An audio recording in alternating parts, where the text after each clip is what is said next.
Top of the morning! 'Tis me, your delightful host Sharon, traveling back in time to Sunday, June 30th, 2019, the day before I leave to visit the Emerald Isle. So I am practicing me Irish. They won't beat my ass in Ireland for talking like that, or will they? Irish listeners, please confirm. This show normally streams live for patrons of habeas humor who would be glued to their screens as I speak, waiting for me to fuck something up. This episode is a little different, and check the show notes if you want all the details about why.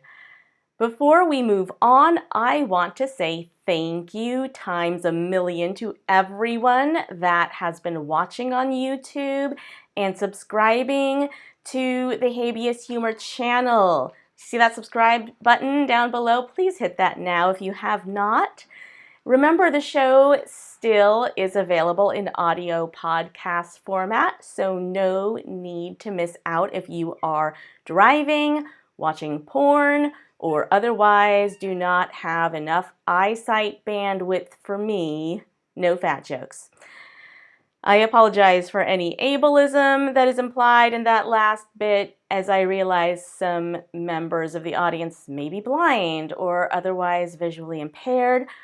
I don't know how much you use YouTube, but could you, subscribe anyway? I would totes appreciate it. Thanks! And now, time for some legal news. Giving our views on the legal news. Sarah Huckabee Sanders has left her job as White House press secretary. In truth, she left her job months ago when the White House curiously stopped doing press briefings.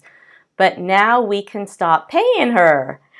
Donald Trump helped to announce the news on June 13th with this tweet.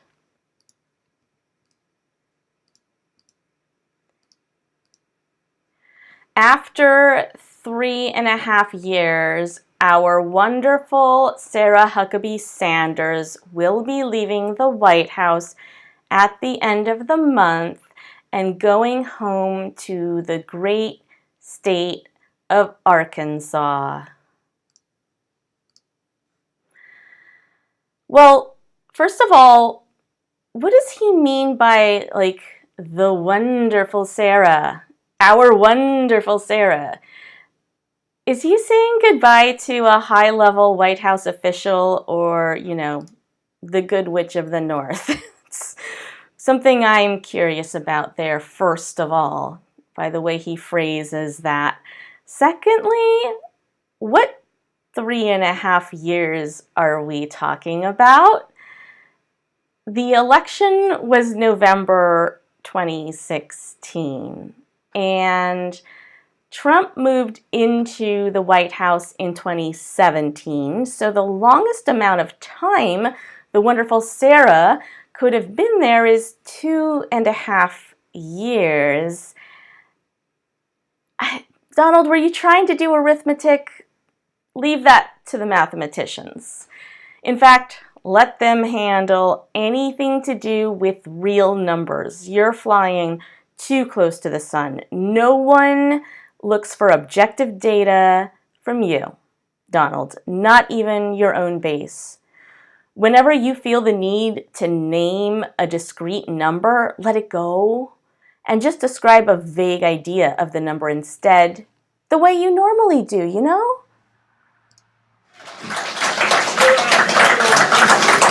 Let's run through the numbers. A negative number. The lowest number ever. A catastrophically low number. A very, very small number. A small number. Actually, the number is getting up. That number is rising. A large number. It's a big number. Big number. A very big number. Bigger number than that. Big league number. A huge number. A very significant number. A very, very high number. Some fairly vast number. A staggering number. A record number. The number is through the roof. The numbers are astronomical. Ever-growing numbers. Numbers that you've never seen before. Numbers that nobody has ever seen. Numbers that you wouldn't even think are believable. Unbelievable numbers. A massive number. The biggest number ever. It's a ridiculous number. And when you add it all together, a lot of good things are going to happen. Thank you. Now, to be charitable, I will acknowledge that Trump did hire Sanders in February of 2016, but that was at least a full year before she actually got into the White House. Remember, it took some needling to get the Trumps to actually move there. They thought the place was a total dump, and they wanted to stay in New York. And Donald Trump was asking his attorneys to write legal memoranda, arguing that the Constitution allows him to just officially name a Mar-a-Lago golf cart the Oval Office, and that's that. So I don't think we know the exact date Donald Trump moved in. We would have to check the White House petty cash journal to see when the cleaning staff started buying, deep cleaning solvents to get the stench of incompetence out of the carpets. But there is no way under any calculations that Sarah Huckabee Sanders was with the White House in the job of press secretary for 3.5 years. So for Trump to say that she was leaving after 3.5 years is flatly wrong. And were we existing in an alternate universe where truth mattered, such carelessness with details might concern people. In our actual universe, the President of the U.S. does not let the facts get in the way of a good tweet. And about 1/3 to 1/2 of the people in this country believe that facts are a Chinese hoax. Trump also tweeted that he hopes Sarah Huckabee Sanders will run for governor of Arkansas. Oh man, I have such different hopes for what she does with herself. But what a waste it would be for such a natural politician to not run. Wouldn't you say she just lights up a room with her blinding charisma, that Sarah Huckabee Sanders? The House is likely to consider the bill week of November 13th. In order to stay on pace, we want to see a House bill passed by Thanksgiving. This is a very aggressive timeline, but one that will help us get tax cuts this year so families and businesses can plan for 2018. Vote for me or I will hunt you down and stuff you like my brother's dog. Seriously, if Sanders wins the governorship, it will be not for her famous people skills or her trademark straightforward honesty, but because of what really matters, connections. She's the offspring of a previous governor, and Americans love that shit. Yay, they have the same name, automatic vote. We do not know precisely why Sanders left the White House. Perhaps she is tired of being a lying mouthpiece for Trump and the butt of endless criticism and mockery, or she is leaving to advance her own political career or to help Trump campaign for 2020, in which case, let us rejoice, the mockery continues. Sanders could not campaign for herself or for Trump while also being the White House press secretary, as there is a federal law called the Hatchet Act that prohibits federal employees from being political while working. The law was created in 1939, and the official title of it is an act to prevent pernicious political activities. The act is named for its sponsor, Senator Carl Hatch, who, as far as I can tell, is of no relation to Orrin Hatch. Carl Hatch was a Democratic senator from New Mexico in the 1930s. According to Wikipedia, there was some corrupt shit going on in the FDR administration during the New Deal. Remember those alphabet soup agencies you learned about in school? The SSB, the SEC, the FHA, and so on. Those created a ton of federal employees like we had never seen in America. There was an alphabet soup agency called the Works Progress Administration, or WPA. It employed people, mostly unskilled men, to carry out public works projects. During the late 1930s, some of those public works projects apparently involved campaigning and sometimes apparently even bribing voters in order to support certain candidates in the Democratic Party. i.e. the party that controlled the White House and the executive branch. An extension of the White House, a huge extension in that age and later after that. In 1938, these scandals got exposed in the press. The public learned, for example, that there were some Democratic politicians who directed the hiring practices of the WPA, even deciding behind the scenes who would serve as managers in the agency and so forth. The chief administrator of the WPA and the head of the snake was Harry Hopkins, who was tight with President Roosevelt. So FDR supposedly resisted the Hatch Act, but it had a significant amount of bipartisan support in Congress because not all of the Democrats were that dirty. Ultimately, FDR caved to political pressure and signed the Hatch Act into law the very last day it was on his desk. You can find the Hatch Act in Title V of the United States Code starting at Section 7323. This section says, in relevant part, an employee may not use their official authority or influence for the purpose of interfering with or affecting the result of an election, and they may not knowingly solicit, accept, or receive political contributions. FYI, the Act defines employee as essentially any person employed in the executive branch other than the president and the vice president, and a few other exceptions written into the law that don't really matter for our purposes. So no campaigning or stumping if it is in your official capacity, which is going to be always if you are someone known for being a major official in the government.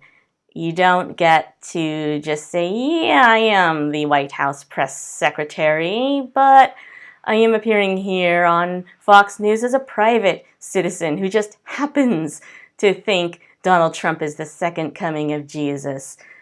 I mean, you can try that, and Trump's people do try, but that is a highly unreasonable way to try to get around the law. So again, Section 7323 of the Hatch Act says most federal employees cannot interfere with elections and cannot solicit, accept, or receive political contributions.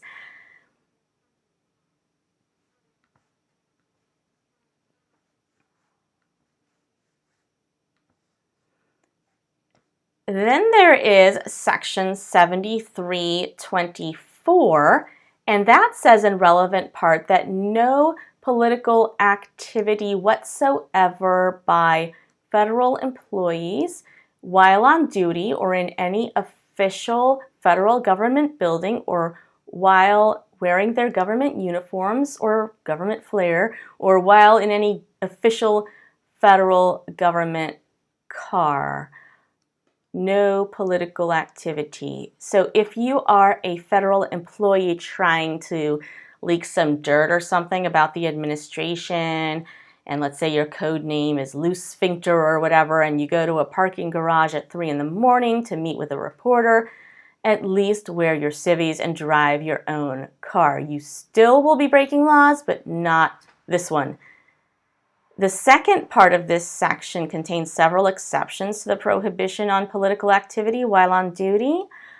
This section contains exceptions for certain federal employees who are allowed to do political activity so long as they are not using government money or resources in any way. The people who fall under this exception have to be working in the executive office of the president, which means they are in the physical White House or the executive office building next door to the White House. Also, they have to be either paid from congressional appropriations or they have to be appointed by the president and confirmed by the Senate and working inside the U.S., and determining nationwide or foreign policy. So this exception does not cover Jared Kushner or Ivanka Trump because their asses were never confirmed by the Senate. You probably are wondering what happens to people who violate the Hatch Act. You can find the penalties in Section 7326. So as you can see here, it's really not terribly severe. There is a menu of punishments, and any item or combination of items can be chosen from the menu. For example, there could be a fine of up to $1,000, or the offending employee could be fired, demoted, suspended, barred from federal employment for up to 5 years, or just reprimanded. So the worst possible punishment for violating the Hatch Act is being fired from your job and barred from working for the federal government for 5 years and having to pay a $1,000 fine. On the other side of the scale, you could get off with a reprimand. The Hatch Act does not specifically say who is supposed to decide guilt or innocence and impose punishment when a federal employee gets accused of violating the Hatch Act. Congress has given that authority to the Office of the Special Counsel, although their jurisdiction is limited. In general, anyone can go online to the link in the show notes and file a complaint of possible prohibited political activity with the Office of Special Counsel if you believe you know of a violation.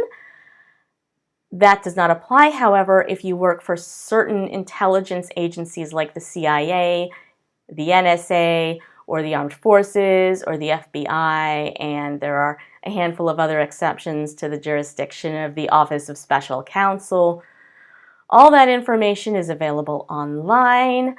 When the OSC gets a complaint, they investigate it, and provided that no one, obstructs the investigation or otherwise taints the findings. I don't know who would possibly try to do that, but I suppose anything is possible in this wacky world. So, assuming no funny business, the OSC should be able to determine if there is evidence of a violation of the Hatch Act and if such violation is serious enough to prosecute. The official website says when violations are not sufficiently egregious to warrant prosecution, the OSC may issue a warning letter to the employee involved. The definition of an insufficiently egregious violation would be up to the discretion of the agency. I would think that it would be something like if one day you wear a Warren 2020 shirt to your job at the IRS, you could, get a warning letter. But in the case of a serious violation, the matter is going to go to an administrative hearing, and the accused person will have a chance to defend themselves because that is a constitutional right called procedural due process. If the employee loses at the hearing, they are supposed to have a penalty imposed. However, that requires whatever agency the person works for to carry out the penalty, and we'll get back with more on that in a bit. The Trump administration does not have a stellar record of complying with the Hatch Act. Sarah Huckabee Sanders, in fact, has abided by the rule better than many others in the Trump crew. She did have a couple of snafus. In about August of 2018, she tweeted the words "great again," which is an invocation of Trump's campaign slogan, so that's not allowed. Then near the end of 2018, she tweeted a photo of herself in the Oval Office with Kanye West, who was wearing a MAGA hat. Here's that photo for the people watching on YouTube. I heard that Sanders and Kanye also ate some Chick-fil-A together, and then they looked up their family trees to see how many of his ancestors used to be owned by her ancestors, and it was a super fun day. But that political photo tweet by Sanders caused the matter to be brought to the attention of the Office of Special Counsel. According to Newsweek, the OSC determined that Sanders had not committed any serious violations. So there were no hearings about these incidents. I would hope they at least sent her a warning letter. It is my strong suspicion that Sanders quit her job at the White House because of the Hatch Act. If she wants to go a-campaigning, and I believe she does, she cannot do that while still being employed in the executive branch. On Sanders' last day at the White House, they gave her a goodbye party, and Sanders herself tweeted this photo. So here we have a room full of people smiling and applauding, and we see from the rear a person we presume is Donald Trump, though it could just be an orange jumbo magic marker in a jacket that's too tight through the shoulders. Sanders is standing in the middle of the room with her arms crossed and an expression on her face that says, "You know damn well what you did to make me upset, and so help me God, if you ask me if I have my period, I will slap the skin off of your face."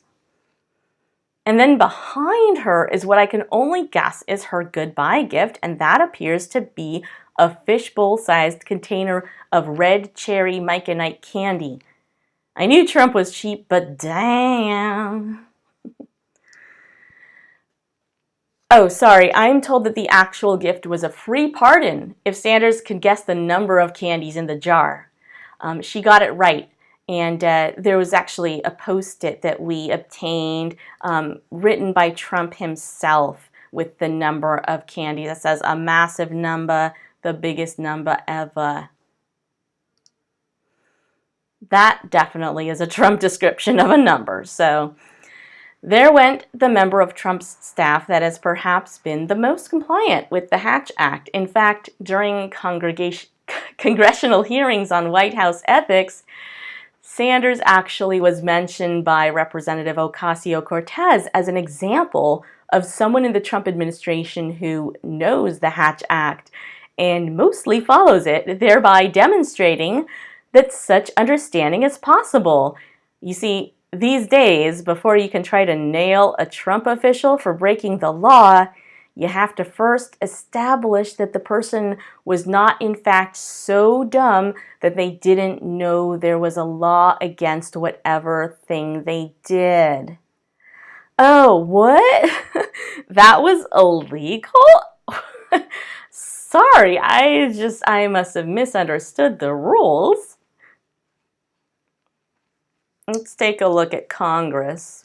Beyond that, you said in your opening statement, correct, that even Sarah Huckabee Sanders acknowledges in her work, she acknowledges the bars in the Hatch Act, correct? Yes, that's correct.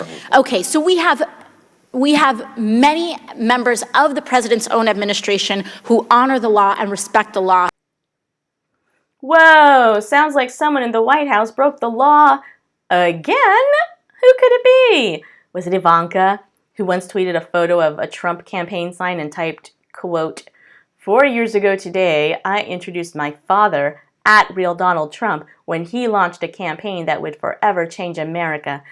Because of his courage, Americans are safer and more prosperous, and the best is yet to come," end quote. That one's a hat trick because the tweet does violate the Hatch Act. Plus, the very fact that Ivanka Trump is working in the White House is a violation of the federal law against nepotism. Plus, nearly every statement in that tweet is a filthy lie. So, once again, were we in an alternate universe where rules apply to the Trumps, those could be issues, but we're not. So maybe the House committee was talking about someone else. Was it Jared, who is currently under investigation by the Office of Special Counsel for allegedly engaging in prohibited campaign fundraising for Donald Trump? Once again, the law against nepotism prohibits Jared Kushner from legally holding his White House position, but once you marry into the Trumps, you get to have your cake and eat it too, apparently.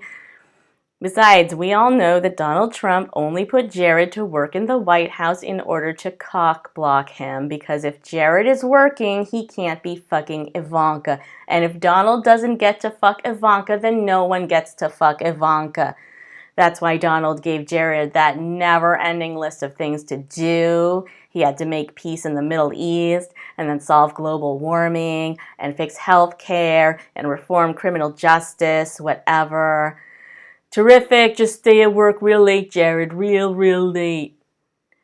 It actually was not Jared Kushner that the House of Representatives was discussing during the hearings we saw in the clip.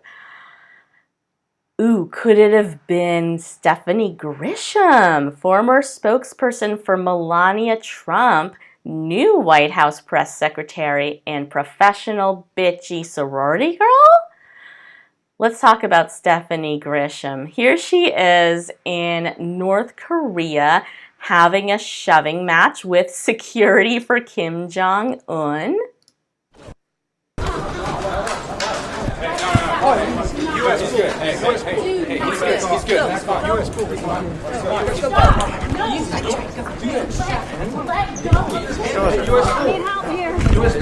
cool.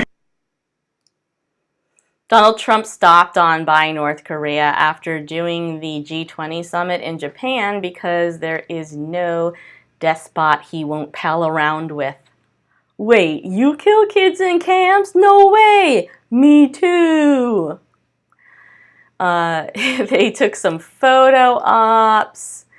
Here they are, Trump and Trump and Kim Jong-un. Trump thinks he is making a huge advance by being the first U.S. president to visit North Korea. Kim Jong-un is pointing at him all like, look at this moron. He's giving me legitimacy and helping me wield leverage over my enemies. What a tool. So, new press secretary Stephanie Grisham was there as well, apparently jumping in with both feet on her first day on the job. Her future press briefings, should the White House ever start doing those again, will be interesting. She does not hold back. Here she is giving the press a piece of her mind on behalf of Melania Trump. First Lady Melania Trump's spokesperson is hopping mad, and she is not mincing words about what she calls unfair coverage of Mrs. Trump. It is extremely rare for a First Lady spokesperson to take such a visible position, but she was apparently spurred to do so by a critical online story.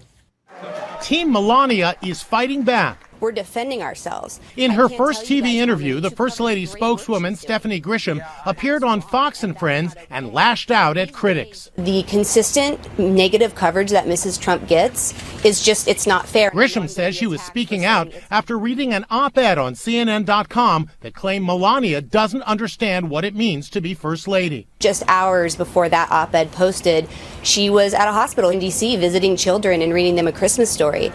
The day before that, she had gone to 2 military bases. So for me, the timing of the op-ed was particularly offensive. Melania is also facing falling approval numbers. A new CNN poll found only 43% viewed her favorably, her lowest rating since becoming First Lady. Welcome to the White House.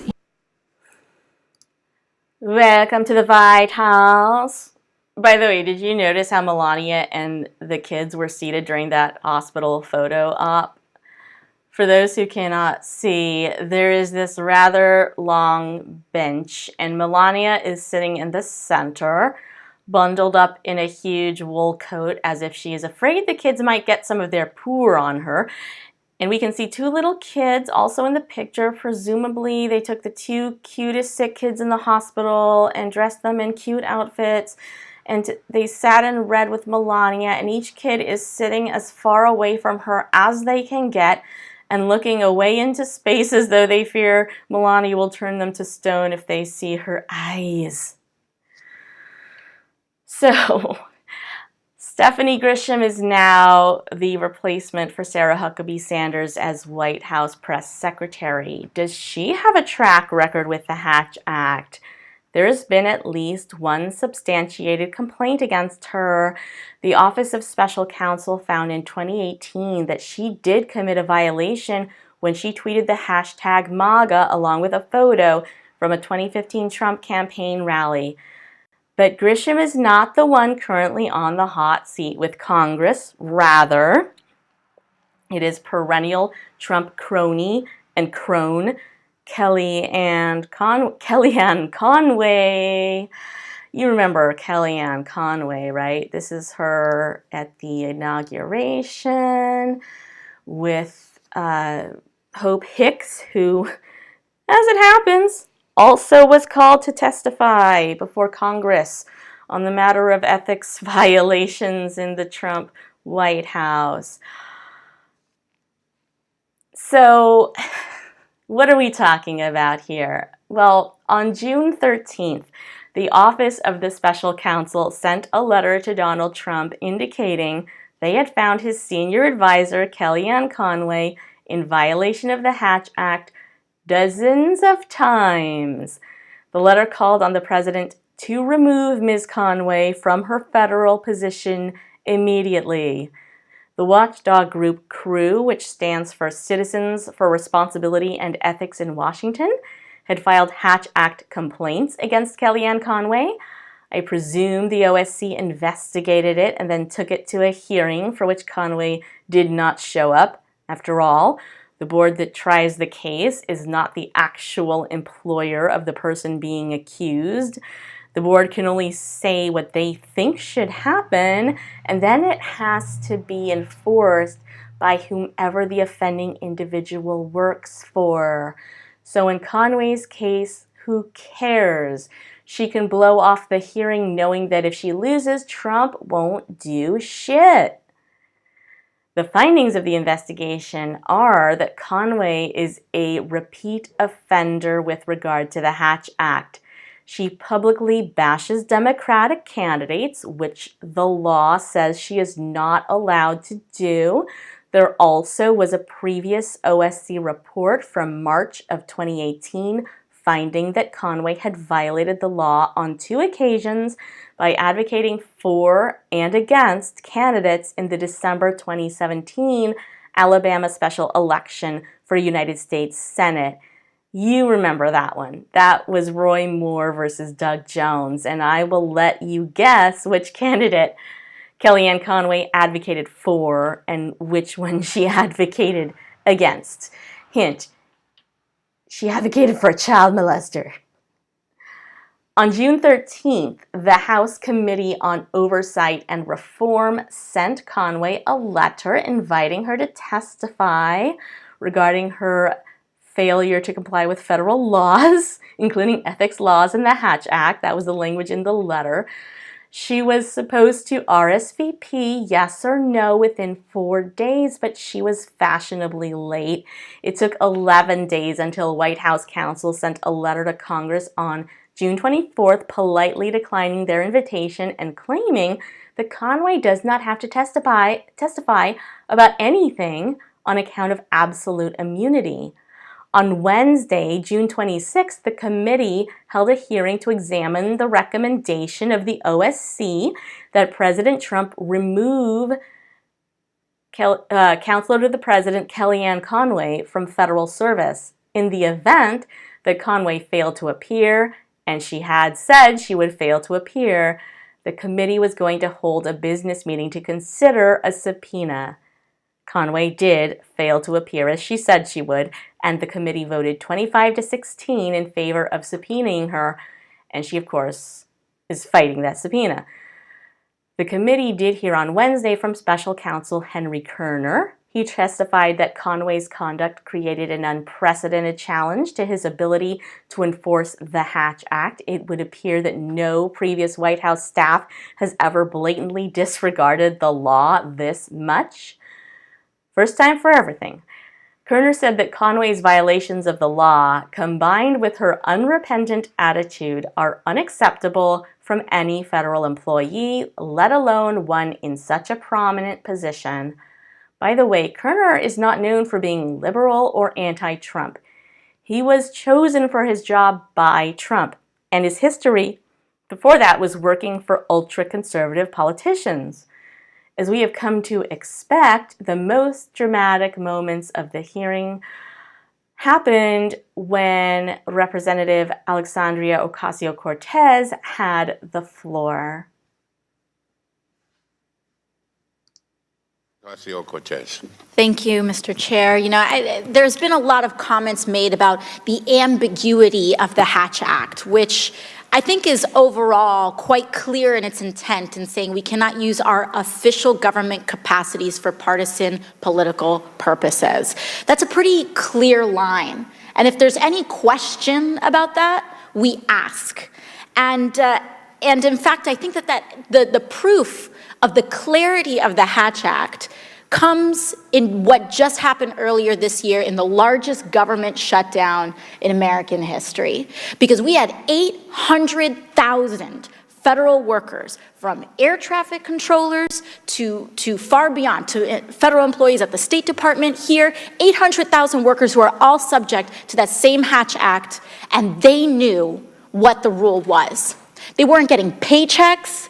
They used up their entire life savings. They were struggling to pay their mortgages. They couldn't feed their kids, and they still didn't say anything. They still didn't engage in political organizing against the people who were committing this against them because they understood the law.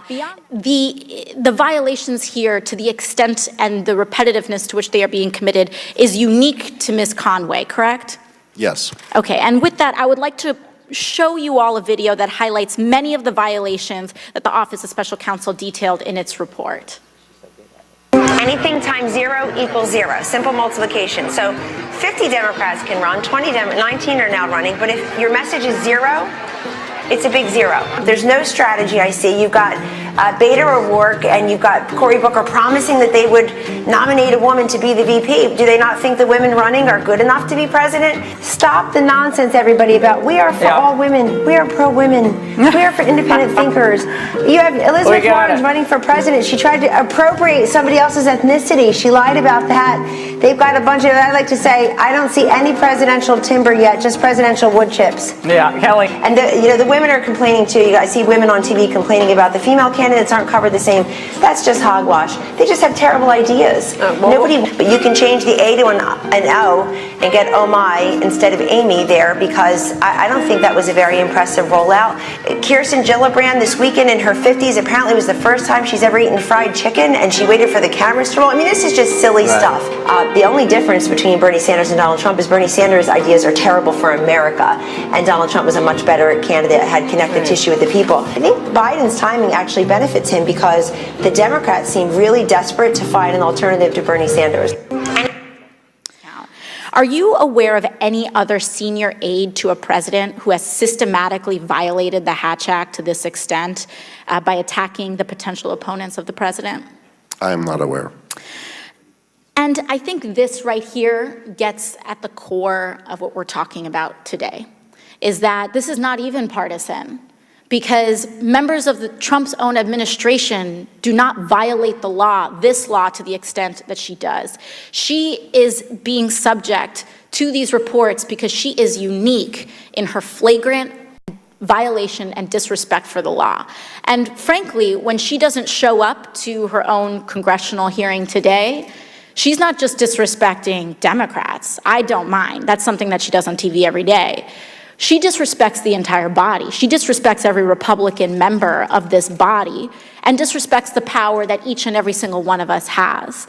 And moreover, I think that this taps into a deeper narrative and a deeper pattern of what is happening out of this administration, where they believe that the rule of law only belongs and applies to some people and not others.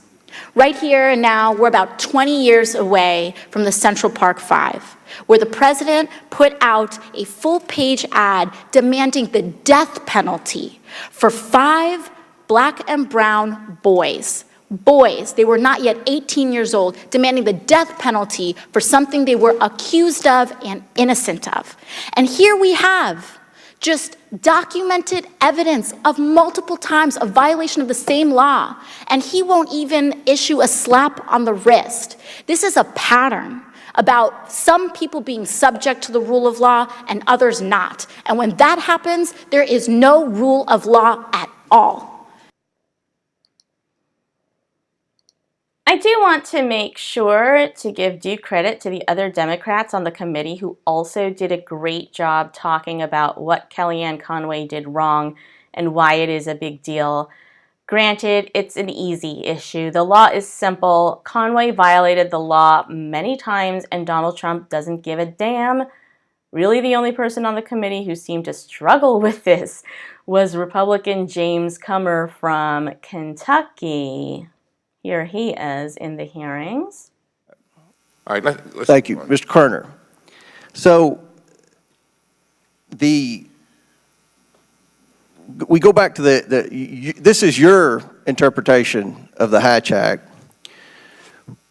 When she was on the Ingram Angle show, which I've been on a few times and many on this committee have been on,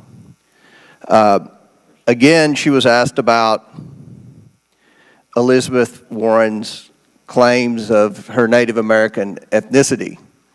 And she answered the question. Explain to me how that is a violation of the Hatch Act that would warrant her termination from a job that many of us think she does very well. Sure, and just to explain too, when we talk termination, it sounds like we or somebody wants to deprive the president from having an effective spokesperson. That's really not what we're talking about. We're talking about having a federal employee abide by laws that apply to federal employees. So obviously there are solutions short of her disappearing. She can go to the campaign, she can speak in her private capacity. There are other ways for Ms. Conway to make all the points on behalf of the president that we in no way want to silence. So I just want to make that clear. And then as to your specific question, when she talks about Senator Warren and the alleged claims about her heritage and how it might have affected it, when she talks about that, it's not the veracity of it that matters. It's that they're not related to a policy. They're related to her as a candidate and why that would perhaps I would, my opinion, my interpretation of what you just said,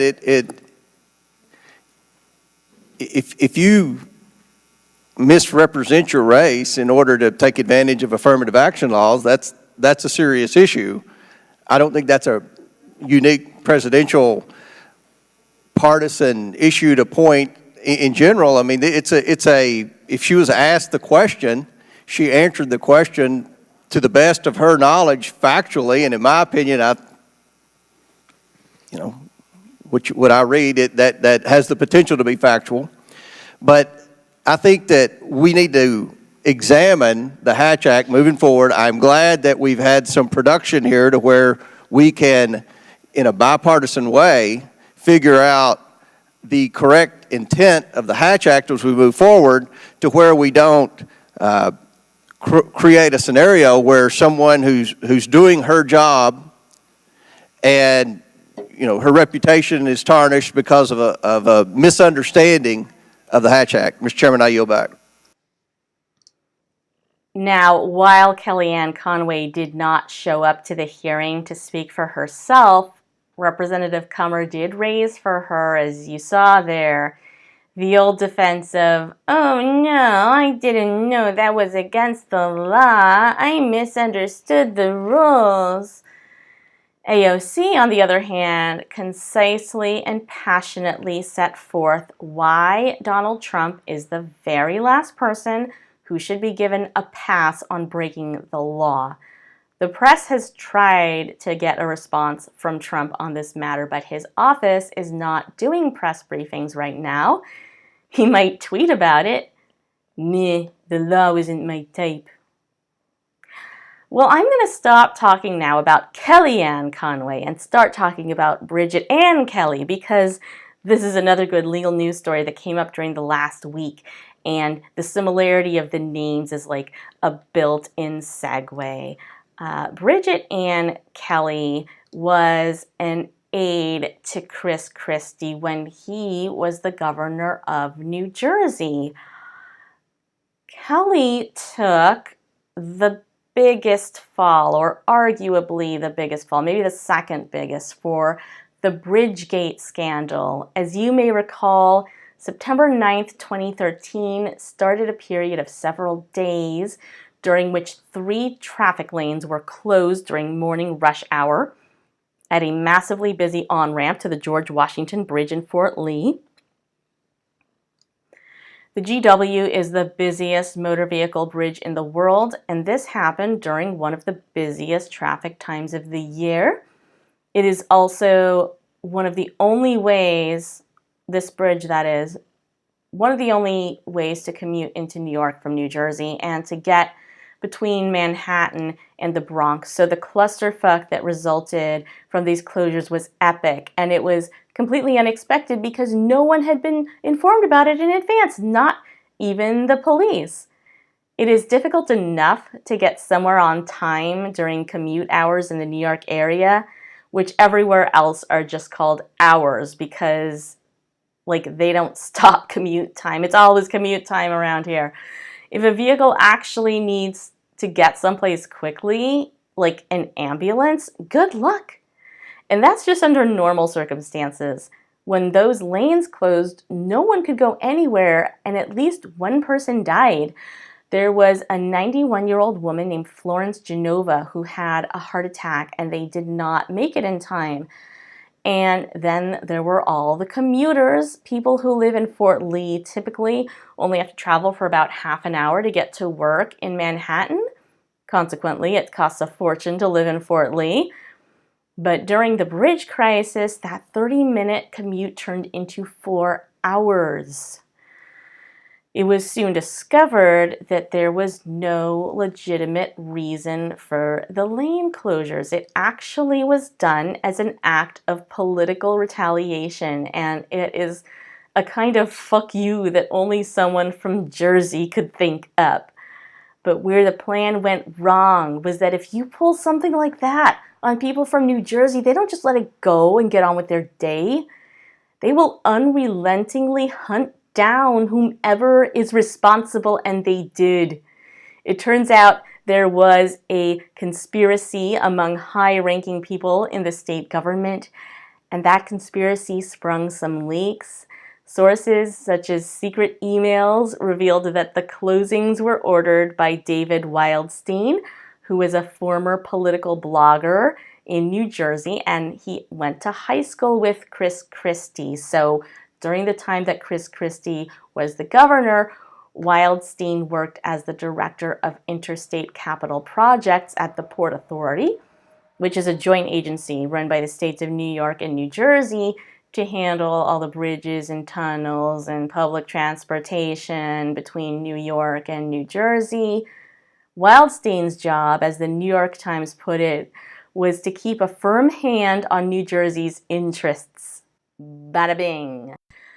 The U.S. Attorney's Office began investigating the bridge closures, and so did the New Jersey legislature. By the way, Chris Christie used to be the U.S. Attorney in charge of New Jersey. He was appointed by George W. Bush in 2001, and among other things, he prosecuted Jared Kushner's father and put him in prison. You would think Christie and his people would be, like, maybe smarter and, I don't know, perhaps more ethical? An email came to light, and it was written by Christie's Deputy Chief of Staff, Bridget Ann Kelly. The email was addressed to Christie's buddy Wildstein at the Port Authority, and it was dated 1 month prior to the bridge closings. It read, quote, "Time for some traffic problems in Fort Lee," end quote. Months of investigation revealed that this plan to close the lanes on the bridge was hatched by Bridget Ann Kelly, Christie's Deputy Chief of Staff, along with David Wildstein and Bill Baroni, who was another high-ranking official in the Port Authority. The alleged reason for this was to make life ugly for the mayor of Fort Lee, who had recently declined to endorse Chris Christie for re-election. No solid evidence was ever found that Chris Christie ordered the bridge closures, but people assume he did because it seems to be the most logical inference. Christie was not charged, and by the time this all hit the fan, he was in the middle of his second of 2 terms, and he really didn't care about anything. His closure of all the state offices and state facilities over 4th of July weekend in 2017 was covered in a prior episode of Habeas Humor. David Wildstein pled guilty to conspiring to misuse the property of an organization, receiving federal benefits, and conspiring to injure and oppress certain individual civil rights. He was sentenced to 3 years probation. Kelly and Baroni were convicted on 7 counts. Conspiring to misuse and actually misusing property of an organization receiving federal benefits, conspiring to commit and actually committing wire fraud, conspiring to injure and oppress certain individuals' civil rights, and acting under color of law to deprive certain individuals of their civil rights. In a plain language nutshell, the crime was ordering Port Authority equipment and directing Port Authority personnel to close off the traffic lanes on the bridge improperly and in a manner they were not authorized to do. Baroni was originally sentenced to 24 months in prison, and Kelly was sentenced to 18 months in prison. They both appealed their convictions to the Federal Court of Appeals for the Third Circuit.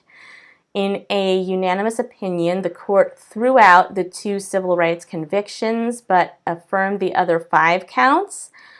By the way, these legal proceedings cost the New Jersey taxpayers over $15 million. On appeal, Kelly and Baroni argued that they could not be guilty because they committed no acts of theft. All they did was allocate public resources based on political considerations, and there's no criminal law against that. Plus, state resources are finite, so governors have to make tough decisions all the time. If those decisions also happen to benefit the governor's friends and hurt the governor's enemies, well, that's just budgeting. The court said no. Kelly and Baroni altered the bridge's decades-old lane alignment without authorization and in direct contravention of Port Authority protocol for the sole purpose of creating gridlock in Fort Lee.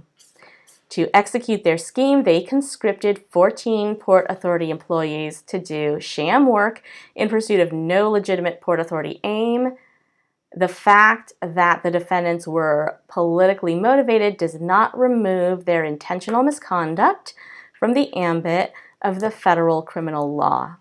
What they did is not analogous to a run-of-the-mill resource allocation where political considerations are allowed to influence discretion in the normal course of government operations.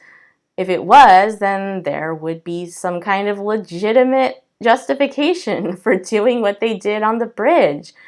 But there was, in fact, no legitimate justification. Kelly and Baroni disagree with the decision of the appeals court, so they petitioned the U.S. Supreme Court to review the case, and the Supreme Court said yes. The case will probably be argued this fall, and the decision is likely to be out next spring. You might be wondering what happens to a criminal defendant if they appeal a case where they were sentenced to imprisonment. Do they stay out of prison until the end of the appeal process?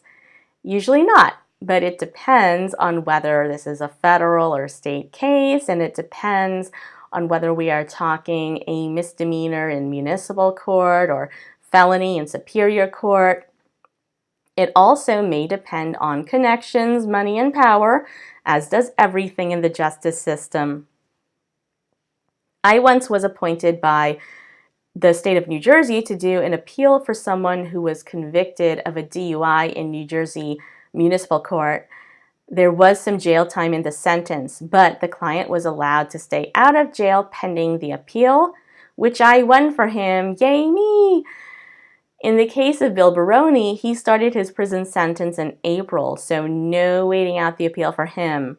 In the case of Bridget Ann Kelly, she petitioned the court to let her delay prison until July so that she could get her kids sorted for the rest of the summer and the next school year and stuff. And I believe she was successful in that, so she was out for a little while longer at least. We do not have time to really go into the legal battleground issues of the U.S. Supreme Court case or the probable reasons why the court decided to hear it, the expected outcomes. Hopefully we can return to that before the case reaches its final resolution. If you do have questions about all this, like if something I said does not make sense, I encourage you to write in or tweet me about it. Right now, it is time to thank the patrons.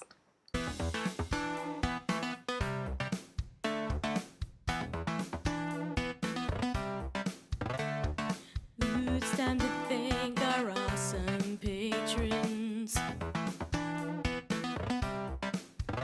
Without you, this show wouldn't make me so cool.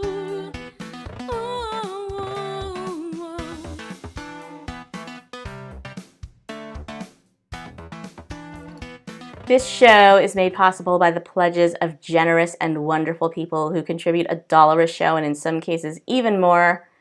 Just like your favorite sommeliers, I work for tips. So if you have $1 or so to toss my way for each one of these shows, visit patreon.com/habehumor. The link is in the notes accompanying this episode. Please remember that if you pledge at $5 or more per episode, you will receive a free jarron. If I owe you one of these, please make sure that I have your current shipping address. It's a 2-ounce jar that you can use for shots or whatever you want. Some people say pot, but I wouldn't know anything about it. We have 3 new hobby humorists to welcome: Joshua Davis, Cindy Harris, and Ask and Tell Project at askandtell.com, LGB service members' stories.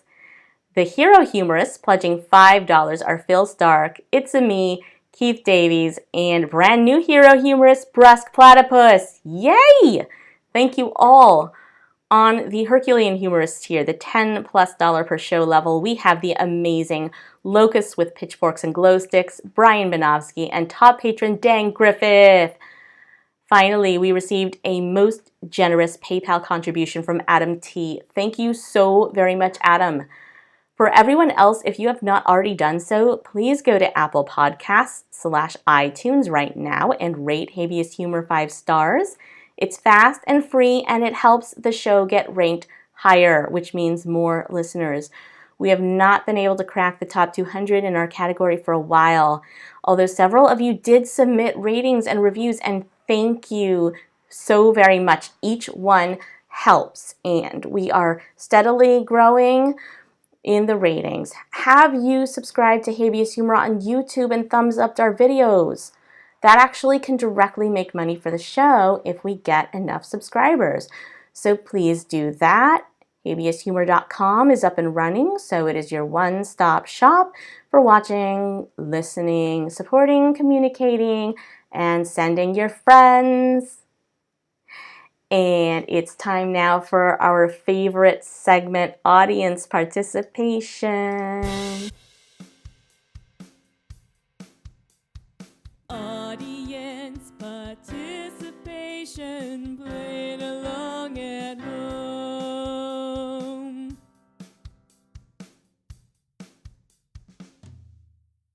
Last episode's audience participation question was, how would you prefer to notify Chase Bank that you decline to accept their mandatory arbitration agreement? My favorite answer is by the Sarah Talk podcast on Twitter at Sarah Talk Radio. She has tweeted that I may or may not have just ordered one of those giant novelty checks made to the order of Chase in the amount of "I reject your stupid arbitration clause, jerks." I love that, and I would precede the giant check with a colorful mailing to Chase that says, "You may already have won my middle finger in your face." And then I would show up with the giant check and give him the middle finger.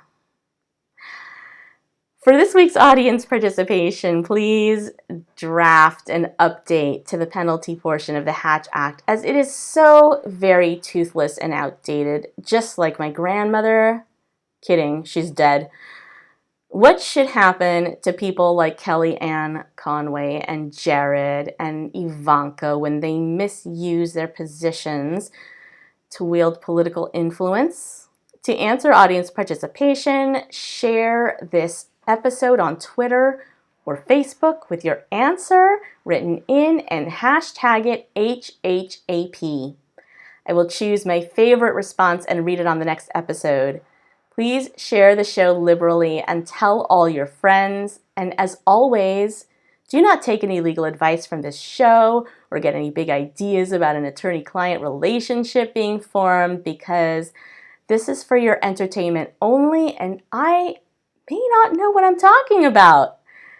The attached notes contain links to the sources used in this episode, as well as how to find habeas humor all over the interwebs. Guess who is not limited in their political speech by the Hatch Act? Me. So support your favorite anyone but Trump candidate. Vote, vote, vote, and stay legal, my friends.